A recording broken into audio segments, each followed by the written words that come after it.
Matthew chapter 9. Healing of a man who was paralyzed. Boarding a boat, Jesus crossed to the other side of the lake and went to his own city. People brought to him a man who was paralyzed, lying on a cot. When Jesus saw their faith, he said to the man who was paralyzed, "Be encouraged, my child, your sins are forgiven."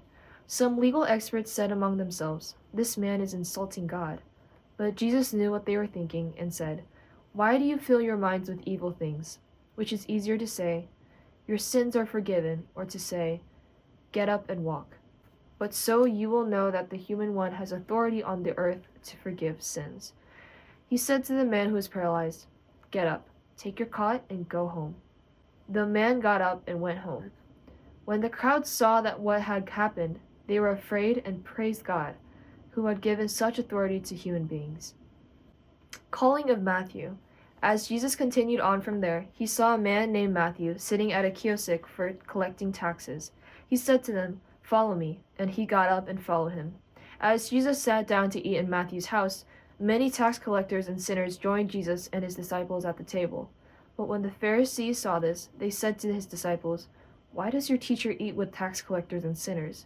When Jesus heard it, he said, "Healthy people don't need a doctor, but sick people do. Go and learn what this means. I want mercy and not sacrifice. I didn't come to call righteous people, but sinners." Question about fasting.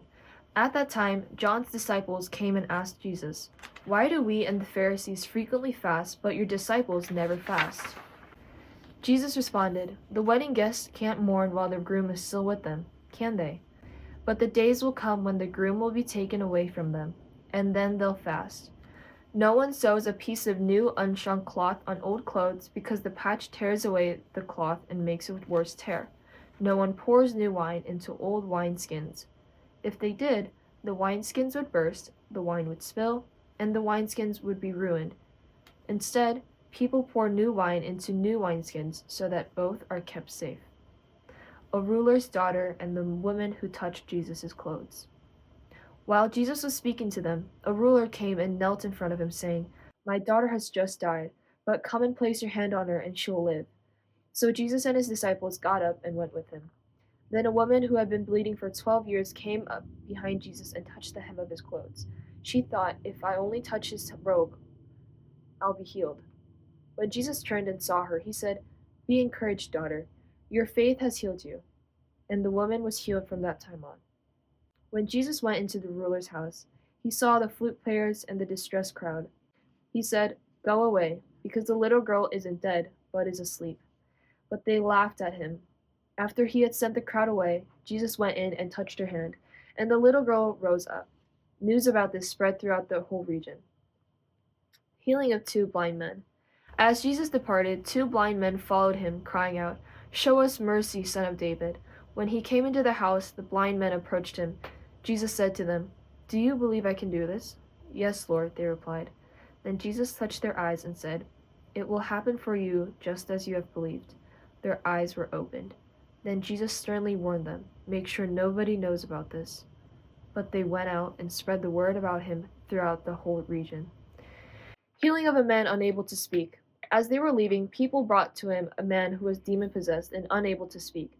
When Jesus had thrown out the demon, the man who couldn't speak began to talk. The crowds were amazed and said, "Nothing like this has ever been seen in Israel."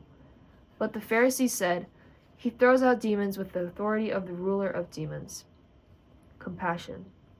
Jesus traveled among all the cities and villages, teaching in their synagogues, announcing the good news of the kingdom, and healing every disease and every sickness.